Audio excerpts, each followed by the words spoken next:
Naghahanap ka ba ng perfect na microphone para sa mga cellphone ninyo or gadget, para sa iPhone or para sa mga Android ninyo? Baka ito na yun guys, ang Boya microphone na perfect para sa inyo. So meron na siyang kasamang dalawang mic dito. Okay, so ang ganda ng design niya guys. So ganito ang pinakagusto kong design sa Boya.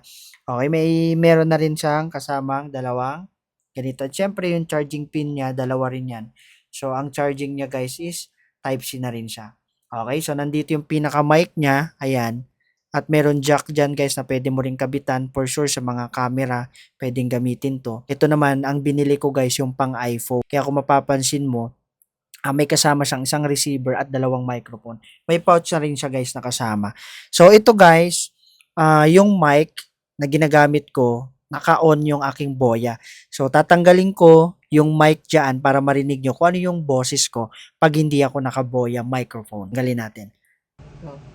Guys, ito yung boses ko nang walang mic at direct lang yung pinaka-speaker niya sa phone ko.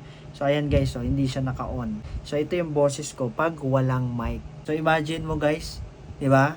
Okay naman, maganda naman yung voice dito sa iPhone pero iba pa rin kapag meron. At ipaparinig ko naman sa inyo yung boses ko kapag merong mic. Ito naman yung boses ko kapag meron akong mic ng Boya. Okay? At meron na siyang noise reduction. So, yung nakikita nyo is naka-noise reduction ako.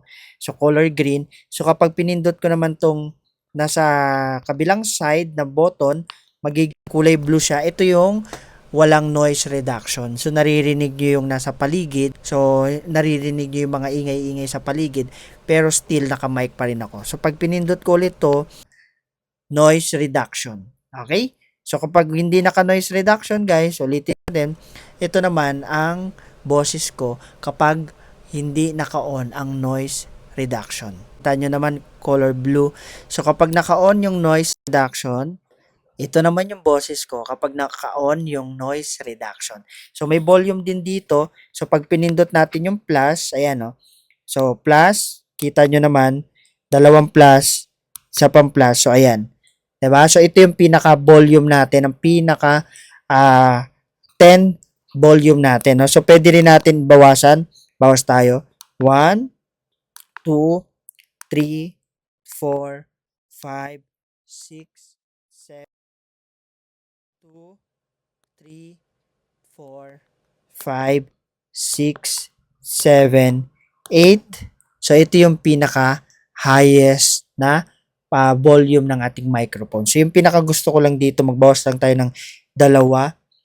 Ayan. So, ito yung pinakagusto kong voice sa aking Boya microphone. So, ano pang hinihintay mo? Ilalagay ko yung link sa yellow basket para maka-order ka na rin katulad ko at perfect na perfect naman to sa'yo. So, wag mong kalimutan syempre, follow for more.